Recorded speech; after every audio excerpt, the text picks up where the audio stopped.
First year का chapter number 4 discuss कर रहे थे, जिसका नेम है वर्क एंड एनर्जी। आज हम एक बहुत ही इंटरेस्टिंग आर्टिकल डिस्कस करने जा रहे हैं, जिसका नाम है एस्केप वेलोसिटी। इस कॉन्सेप्ट तक पहुंचने से पहले मैं आपको एक ओवरव्यू दे देती हूँ कि ज़मीन की ग्रेविटी की फोर्स क्या होती है और ज़मीन की ग्रेविटेशनल फील्ड क्या होती है। अगर ये अर्थ है, आप कंसिडर करें आपके पास ये अर्थ है, इस अर्थ के गिर्द एक फील्ड एग्जिस्ट करेगी। ये फील्ड ऑब्जेक्ट्स को क्या करती है, अट्रैक्ट करती है, उनको पुल करती है। इस फील्ड की वजह से ऑब्जेक्ट जो होता है वो ज़मीन की तरफ अट्रैक्ट होता है। अगर आप इस फील्ड से बाहर निकल जाएं तो आप पे ज़मीन की ग्रेविटी की फोर्स जो है वो एक्ट नहीं करेगी। अब हम बात करते हैं कि अगर आप एक ऑब्जेक्ट लें, उसको ज़मीन की सरफेस से ऊपर थ्रो करें, थ्रो करने के बाद आप देखेंगे कि आपने अपने हाथ की जो एनर्जी है उसको ट्रांसफ़र किया, उसको ऊपर थ्रो किया, किसी सर्टन हाइट तक पहुंचने के बाद उसकी वेलोसिटी क्या हो जाएगी, ज़ीरो। वेलोसिटी ज़ीरो होने के बाद वो ऑब्जेक्ट क्या करेगा, वहाँ पे स्टॉप हो जाएगा और ज़मीन की ग्रेविटी की फोर्स उसको अट्रैक्ट कर लेगी, जिसकी वजह से वो ऑब्जेक्ट जो है वो दोबारा ज़मीन पे आ जाएगा। आप नेक्स्ट टाइम में थोड़ी सी ज़्यादा एनर्जी देते हैं ताकि ऑब्जेक्ट जो है ज़्यादा ऊपर जाए। अब आप इतनी एनर्जी देते हैं कि ऑब्जेक्ट इधर तक पहुंच जाता है। किसी सर्टन हाइट तक पहुंचने के बाद इसकी वेलोसिटी क्या हो जाएगी, ज़ीरो। इसकी वेलोसिटी जैसे ही ज़ीरो होगी, इस पॉइंट पे ये स्टॉप हो जाएगा और ज़मीन की ग्रेविटी क्या करेगी, इसको अट्रैक्ट करेगी। आपको पता है ज़मीन का ग्रेविटेशनल एक्सेलरेशन जो होता है उसकी वैल्यू अर्थ के करीब ज़्यादा होती है। जिस तरह आप अर्थ से दूर चलते जाते हैं, ज़मीन की ग्रेविटी की फोर्स या ग्रेविटेशनल एक्सेलरेशन की वैल्यू जो है वो कम होती चली जाती है। आप थर्ड टाइम में उसको इतनी ज़्यादा एनर्जी देते हैं कि वो ज़मीन की ग्रेविटेशनल फोर्स के इन्फ्लुएंस से भी बाहर चला जाता है। मतलब आप इतनी एनर्जी देते हैं कि वो ऑब्जेक्ट जो है वो ज़मीन की ग्रेविटेशनल फील्ड जो है उससे बाहर चला जाता है। अब उस पर ज़मीन की ग्रेविटी इफ़ेक्ट नहीं डालेगी और उस सूरत में वो ऑब्जेक्ट जो है वो कभी भी ज़मीन की तरफ दोबारा लौट के नहीं आएगा, वो कम बैक नहीं करेगा, क्योंकि ज़मीन की ग्रेविटी की फील्ड जहाँ तक थी वो उससे भी बाहर चला गया है। ग्रेविटेशनल फील्ड के असर से वो बाहर चला गया है, उस पर ज़मीन की ग्रेविटी एक्ट नहीं करेगी, तो वो ऑब्जेक्ट जो है वो कभी भी दोबारा कम बैक नहीं करेगा। एस्केप वेलोसिटी का भी कॉन्सेप्ट इसी तरह से है कि आप किसी ऑब्जेक्ट को इतनी ज़्यादा वेलोसिटी दें, इतनी ज़्यादा वेलोसिटी दें कि वो ज़मीन की ग्रेविटेशनल फील्ड से बाहर चला जाए और उस पर ज़मीन की ग्रेविटेशनल फोर्स एक्ट ना करे और वो कभी भी ज़मीन की तरफ दोबारा लौट के ना आए। उस वेलोसिटी को हम क्या नाम देते हैं, एस्केप वेलोसिटी। आप किसी ऑब्जेक्ट को इतनी वेलोसिटी देते हैं कि वो ज़मीन की ग्रेविटेशनल फोर्स के इफेक्ट से बाहर चला जाता है, किसी इनफाइनाइट डिस्टेंस पे चला जाता है और ज़मीन की ग्रेविटी उस पर एक्ट नहीं करती। अब हम डिफाइन करते हैं इसको। The minimum velocity given to a body on the surface of earth so that it escapes the earth gravitational field. ज़मीन की ग्रेविटेशनल फील्ड से किसी भी ऑब्जेक्ट को निकालने के लिए उसको जो कम से कम वेलोसिटी दी जाती है and reaches eight infinite distance, और ये ऑब्जेक्ट क्या करता है, किसी भी इनफाइनाइट डिस्टेंस पे पहुंच जाता है। आप उसको कोई भी कम से कम इस तरह इतनी वेलोसिटी देते हैं कि वो ज़मीन की ग्रेविटेशनल फील्ड से बाहर चला जाता है, उस पर ज़मीन की ग्रेविटी एक्ट नहीं करती, वो किसी इनफाइनाइट डिस्टेंस तक पहुंच जाता है, तो आप उस वेलोसिटी को क्या नाम देते हैं, एस्केप वेलोसिटी का। आज हम फाइंड करेंगे कि अर्थ के लिए एस्केप वेलोसिटी क्या होती है। हम अर्थ से अगर किसी चीज़ को बाहर भेजना चाहते हैं, लाइक कोई रॉकेट है हमारे पास, हम उसको अर्थ की ग्रेविटेशनल फील्ड से बाहर भेजना चाहते हैं, तो हम कम से कम उसको कितनी वेलोसिटी देंगे कि वो ज़मीन से एस्केप आउट हो जाए, अर्थ की ग्रेविटेशनल फील्ड से एस्केप आउट हो जाए। मैथमेटिकल कैलकुलेशन करेंगे और उस वेलोसिटी तक पहुंचेंगे जो कि उस ऑब्जेक्ट को हमें देनी है और उस ऑब्जेक्ट ने ज़मीन की ग्रेविटेशनल फील्ड के इफेक्ट से बाहर चला जाना है। आपको पता है कि काइनेटिक एनर्जी का फॉर्मूला क्या होता है, हाफ mv²। जहाँ पे हम बात एस्केप वेलोसिटी की कर रहे हैं इसलिए साथ में हम ESC लिखेंगे। एस्केप के लिए हमने सबस्क्रिप्ट में ESC लिख दिया। आपको पता है कि जब भी आप अर्थ पे होते हैं, आप किसी भी चीज़ को ऊपर फेंकते हैं तो उसकी जो काइनेटिक एनर्जी है वो पोटेंशियल एनर्जी में चेंज होती चली जाती है। इधर काइनेटिक एनर्जी ज़्यादा होगी, with the passage of time kinetic energy कम होती चली जाएगी और जितनी ज़्यादा हाइट हो जाएगी, आपको पता है कि फार्मूला पोटेंशियल एनर्जी का क्या होता है, P = mgh। हाइट जितनी ज़्यादा होती चली जाएगी पोटेंशियल एनर्जी उतनी ज़्यादा होती चली जाएगी और काइनेटिक एनर्जी जो है वो डिक्रीज़ होती चली जाएगी। मतलब law of conservation of energy follow हो रहा है। काइनेटिक एनर्जी जो है वो पोटेंशियल एनर्जी में चेंज होती जा रही है। डिक्रीज इन काइनेटिक एनर्जी, जितनी काइनेटिक एनर्जी डिक्रीज हो रही है उतनी ही पोटेंशियल एनर्जी क्या है, इंक्रीज हो रही है। काइनेटिक एनर्जी आप किसी भी ऑब्जेक्ट को थ्रो करते हैं ज़मीन से, आप देखेंगे कि with the passage of time उसके पास काइनेटिक एनर्जी कम होती चली जाएगी बट हाइट के बढ़ने की वजह से उसके पास पोटेंशियल एनर्जी जो है वो इंक्रीज होती चली जाएगी। Decrease in kinetic energy equal होगा इंक्रीज इन पोटेंशियल एनर्जी। इसके लिए हम पहले एक स्टेप करेंगे कि हम इंक्रीज इन पोटेंशियल एनर्जी को फाइंड करेंगे। इसके लिए मैंने डेल का साइन यूज़ किया है। डेल मीन चेंज कौन सा, इंक्रीज हो रही है potential energy. Final potential energy minus initial potential energy. Final potential energy की वैल्यू मैंने 0 पुट की है क्योंकि हम इनफाइनाइट डिस्टेंस की बात कर रहे हैं। इससे पहले हमने जब पोटेंशियल एनर्जी का आर्टिकल डिस्कस किया था तो मैंने आपको बताया था कि इन्फिनिटी के लिए पोटेंशियल एनर्जी को फाइंड करने के लिए एक रेफरेंस पॉइंट का होना ज़रूरी है। उस रेफरेंस पॉइंट को अगर इन्फिनिटी लिया जाए तो उस पॉइंट पे पोटेंशियल एनर्जी क्या होती है, 0।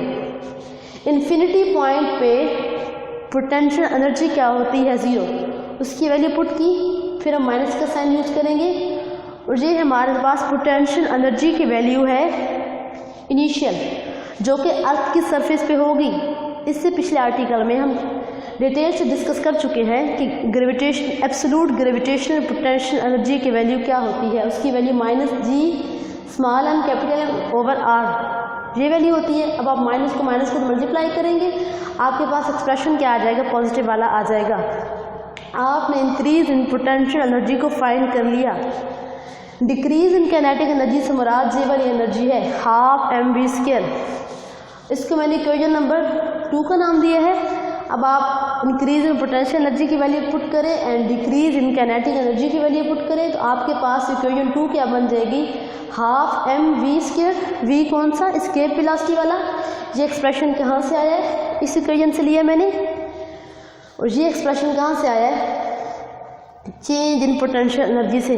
अब आपने क्या करना है, आपने एस्केप वेलोसिटी फाइंड करनी है। आप v एस्केप की वैल्यू फाइंड करेंगे, उसके साथ जो भी एक्सप्रेशन है यहाँ पे आपका स्मॉल m से कैंसिल हो जाएगा। v escape square is equal to 2 को आप इस साइड पे डिवाइड और इधर मल्टीप्लाई कर देंगे 2gm/R। बट आपको जस्ट v की वैल्यू चाहिए, v के स्क्वायर की वैल्यू नहीं चाहिए।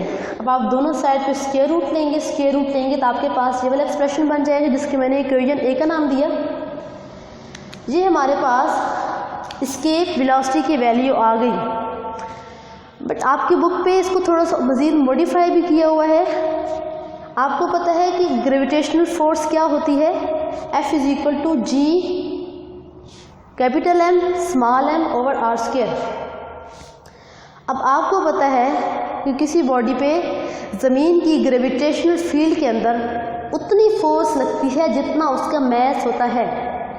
ज़मीन की ग्रेविटी की फोर्स, जिनका मैस ज़्यादा होगा उन पे ज़्यादा फोर्स लगाएगी, जिनका मैस कम होगा उन पे कम फोर्स लगाएगी।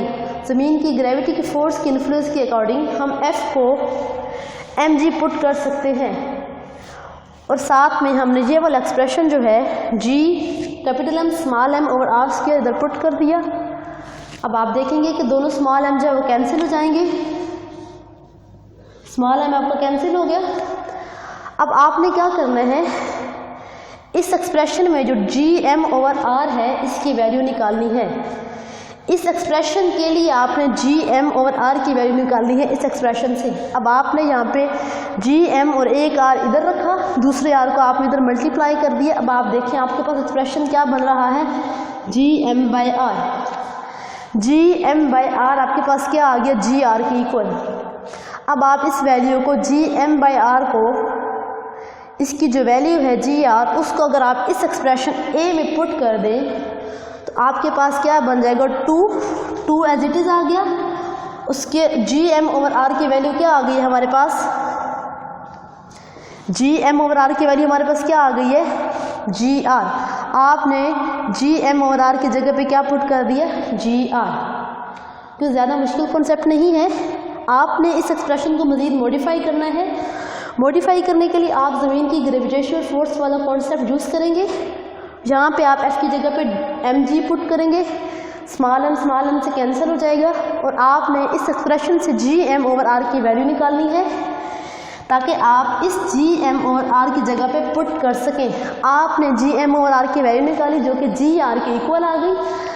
अब आप इस एक्सप्रेशन में टू के आगे जी एम ओवर आर की जगह पे जी आर की वैल्यू पुट कर सकते हैं। अब आपके पास जो एक्सप्रेशन है वो क्या आ जाएगा, square root 2 into G R. और आपको पता है जी क्या होता है, ग्रेविटेशनल एक्सेलरेशन, जिसकी वैल्यू क्या होती है 9.8 मीटर पर सेकंड स्क्वायर। ग्रेविटेशनल एक्सेलरेशन की वैल्यू होती है 9.8 मीटर पर सेकंड स्क्वायर। अब आप जी की वैल्यू पुट करेंगे और अर्थ का जो रेडियस होता है उसकी वैल्यू जो होती है 6.4 10⁻⁶ मीटर। आपने ये दोनों वैल्यूज़ पुट कर दी।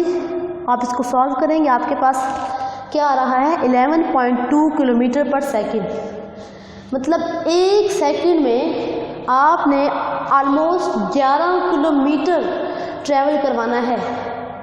बहुत ज़्यादा डिस्टेंस है, मतलब इतनी ज़्यादा वेलोसिटी देनी है। कहने को तो हम मिनिमम कह रहे हैं, मिनिमम से मुराद ये नहीं है कि वेलोसिटी की वैल्यू बहुत कम होगी। मिनिमम से मुराद है उसको कम से कम इतनी दें कि वो ज़मीन की ग्रेविटेशनल फोर्स से बाहर निकल जाए। इसकी वैल्यू क्या आ गई 11.2 किलोमीटर पर सेकंड। मतलब एक इतनी वेलोसिटी दें कि एक सेकंड में वो 11 किलोमीटर का डिस्टेंस कवर कर ले।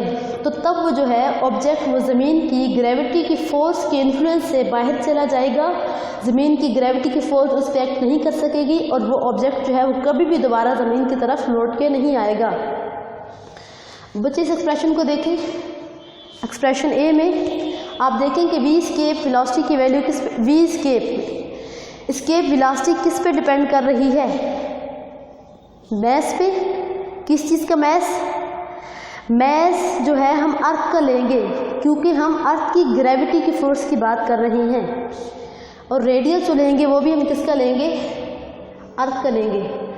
मतलब आपकी स्केप वेलोसिटी की वैल्यू जो है वो डिपेंड करती है mass of the earth and the radius of the earth. अगर आप ये स्केप वेलोसिटी की वैल्यू अर्थ के लिए नहीं करना चाहते, किसी और प्लैनेट के लिए करना चाहते हैं, लाइक मून के लिए करना चाहते हैं, जुपिटर के लिए करना चाहते हैं, तो उसके लिए आप उनका मैस पुट करेंगे दूसरे प्लैनेट का, तब आपके पास उनके लिए स्केप वेलोसिटी की वैल्यू आ जानी है। जिसका मैस जितना ज़्यादा होगा उसको ज़मीन की उसको उस प्लैनेट की ग्रेविटी से निकालने के लिए उतनी ही ज़्यादा वेलोसिटी देना पड़ेगी।